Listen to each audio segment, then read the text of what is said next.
Our team started back course. We're talking FF7. We're talking Rebirth. We're here with another kind of like info roundup video. There's been some stuff over the last few days we haven't talked about yet. We obviously had to like pause doing this kind of video for yesterday to do the TGS kind of like breakdown, I guess, whatever you want to call that video.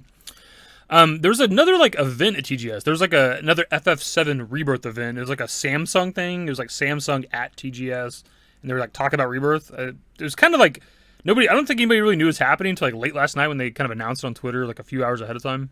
A few things from that, and one of them is kind of polarizing right now in the community, so I definitely want to talk about it. And we have other stuff from the other day, like them talking about no plans for DLC, which has people a little upset because obviously there's no playable events, and people are hoping for a Vincent DLC potentially.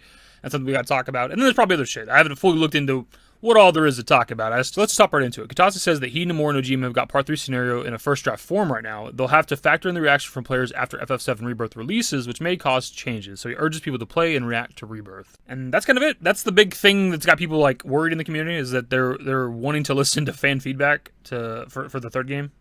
I don't know why that's got people worried. Like, that's normal. It's completely normal. Like, what game doesn't do that for the sequel, right? You make a game, you want to improve upon it with the sequel. Like, it's perfectly normal. I don't understand. People were like looking at this like they're going to like only listen to the fans. Like, say the fans don't like a story element of Rebirth, or they'd be willing to like change the ending of Part 3 because of the fan feedback or something. That's not what they're saying here, right?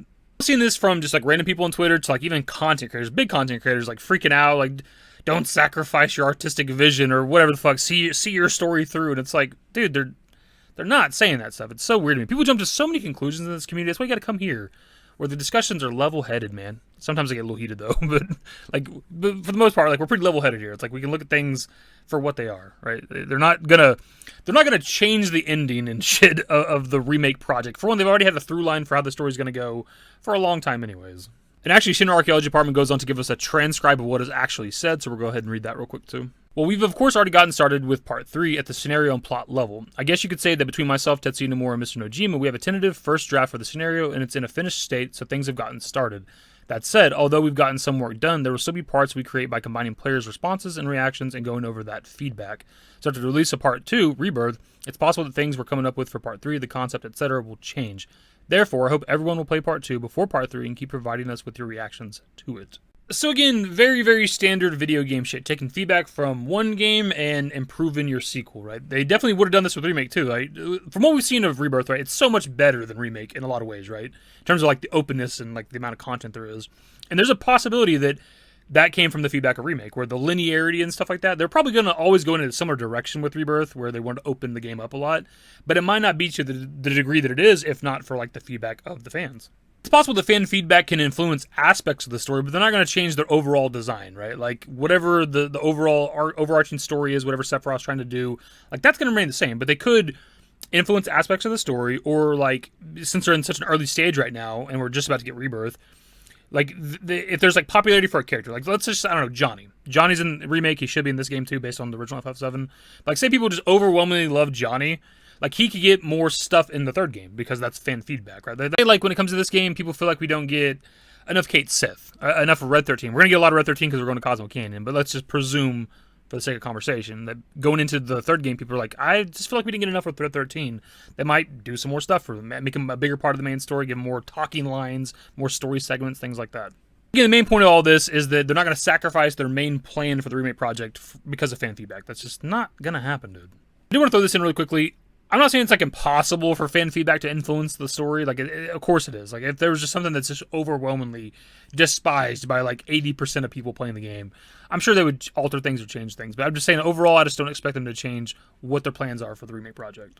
We also got a bit of an update for Rebirth itself from the Samsung event. They say, Katase says FF7 Rebirth production is now in the final stage, with the team brushing things up and squashing bugs, but they can't relax yet, says Hamaguchi. They want to make the best product possible and will be fine-tuning things till the very last minute. So that's not necessarily like groundbreaking information, but it's always nice to know where they're at in development, right? And they're in the final stages of production. They're kind of fine-tuning shit, squashing bugs, and they're going to keep working on it, obviously going into the next several months, or a few months, whatever, until the game drops.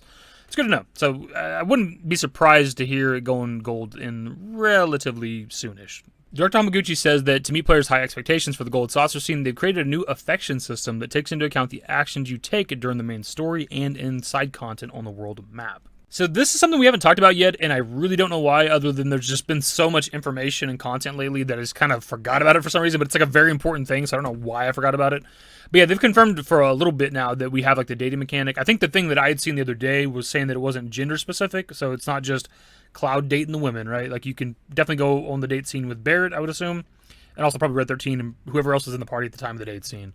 But yeah, like the fact that we have like choices and shit that affect this. There's a affection system, just like the original FF7. It's tied into the main story stuff and also side content stuff. So when you're on the world just exploring and questing, like maybe it's based on like party. So like, obviously if you're trying to get Tifa on the date scene, maybe it'd be smart to have Tifa in your party, so she's there for like side quests and dialogue options and things like that. And then obviously in the main story there'll be like dialogue options, right? And it's something we've been wondering for a while when it came to the remake project, is whether or not there's going to be choices for the date scene, right? Can you affect who the date scene is going to be, or is it going to be like a default thing, whatever the case? And we always were hopeful there would be, because there was like options of shit in remake, right? Like when it came to remake, I think chapter 9, when you're in Walmart, like a lot of shit you do there can like decide shit, like the dress that you get for Cloud. If you do like side quests earlier in the game, it's not really a choice thing, but decides Aerith's dress, and then obviously the dialogue option earlier in the game decides Tifa's dress.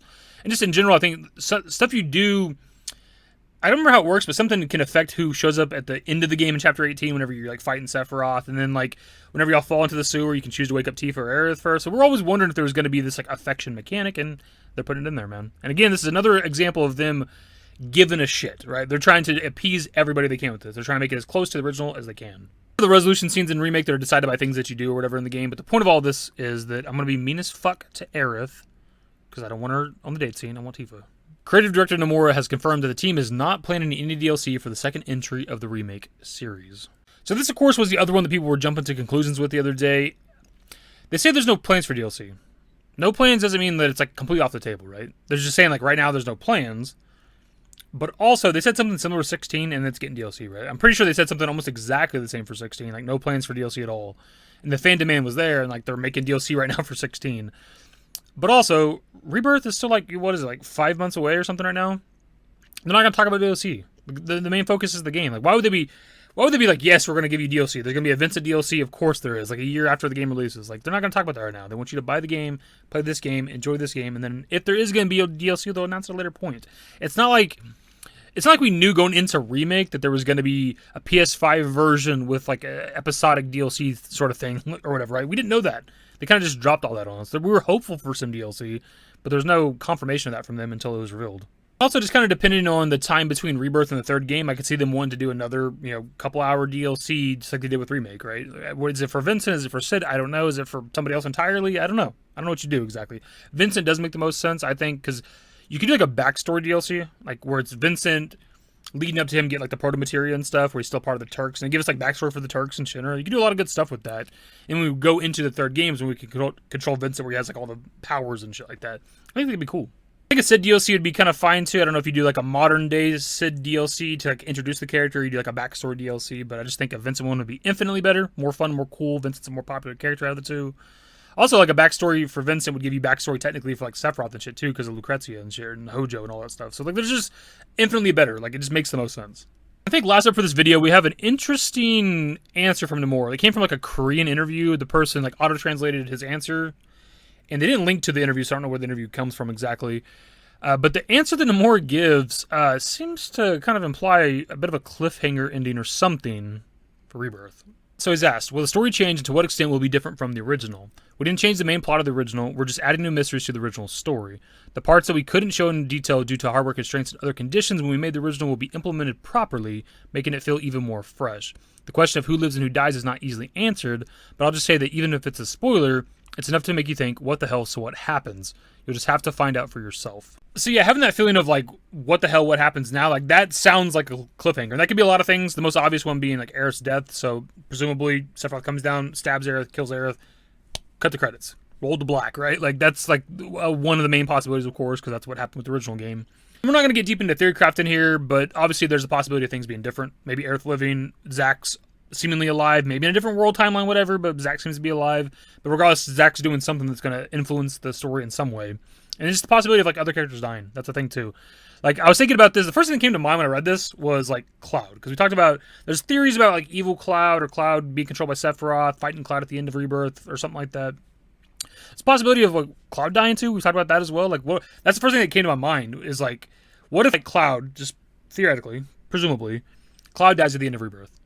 I would definitely have a what the hell, what happens now response to that, right? So something like that. Just there's all kinds of possibilities. The most obvious one being Aerith's death. But also, if the game does end with like an evil Cloud or us fighting Cloud that's like controlled by Sephiroth, and then like after that fight, maybe there's like a cutscene or two, and then we get like cuts to black, right? Like we don't know what's going on now. Like what the hell? Like Sephiroth has control of Cloud or whatever, something along those lines. That's an also what the hell moment, right? So there's all kinds of possibilities for this, but it does seem to imply kind of like a cliffhanger ending, and I'm not the biggest fan of those. It can work depending on the situation, how that's handled. I assume they're going to handle it well if there's a cliffhanger ending, but it remains to be seen, of course.